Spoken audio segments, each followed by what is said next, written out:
এই অবস্থা হতো না, যে অবস্থা হয়েছে। অর্থাৎ আমরা লোন দিয়েছি, কার এগেইনস্টে দিয়েছি? আন্ডারলাইং অ্যাসেট কোথায়? তার মানে কি, আমরা কিন্তু ইসলামিক শরিয়া প্রিন্সিপাল ভায়োলেট করেছি এবং সেই কারণেই ব্যাংকগুলোর এই দুর্দশা হয়েছে।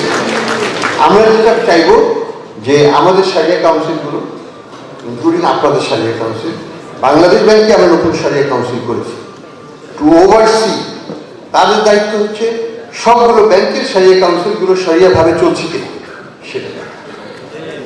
কারণ আমি বলবো ইসলামিক, কিন্তু কাজ করবো যে কোনোভাবে হোক হয়ে যায়, আমার লাভটা আসলেই হতে হবে, সেটা হলে হবে না।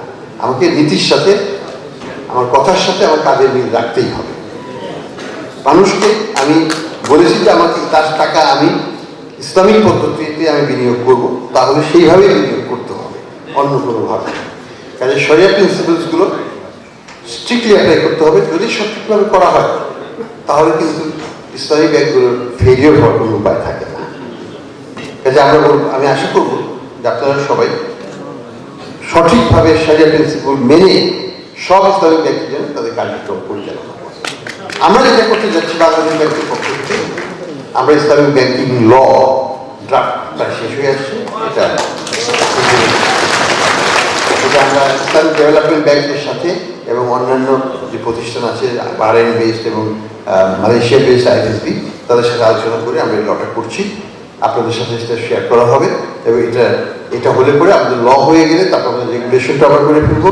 দেন উইল হ্যাভ ইট লাইক ব্যাংকের মতো এখানেও আমাদের একটা আইন থাকবে, আইনের ভিত্তিতে চলবে। বর্তমানে যেটা আছে এটা একটা গাইডলাইনের ভিত্তিতে হচ্ছে, এটা ঠিক নয়। তাহলে সেখান থেকে আমরা বেরিয়ে আসতে পারবো। আমি আর কথা বাড়াবো না। আমি মনে করি যে ইসলামিক ব্যাংকিং, বাংলাদেশে ইসলামিক ব্যাংকের ভবিষ্যৎ ভালো। বাংলাদেশিরা ইসলামিক ব্যাংকিং করতে চায়। এটাকে, এই সেন্টিমেন্টকে আমাকে প্রোডাক্টিভলি, আমাকে ডাইনামিক্যালি ব্যবহার করতে হবে দেশের কাজের জন্য এবং সাথে আপনাদের ব্যাংকের উন্নয়নের জন্য।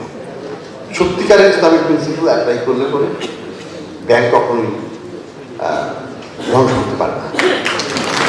কাজে এটা বলে রেখেছি যে আমরা সবাই একসাথে কাজ করি এবং শরিয়া কাউন্সিলকে সত্যিকারেরভাবে তাদের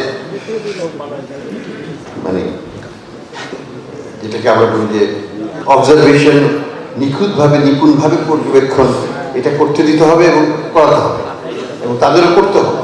সেভাবে করলে পরে ইসলামিক ব্যাংকে ভবিষ্যৎ বাংলাদেশে অনেক অনেক উজ্জ্বল হবে। এটাই আছে।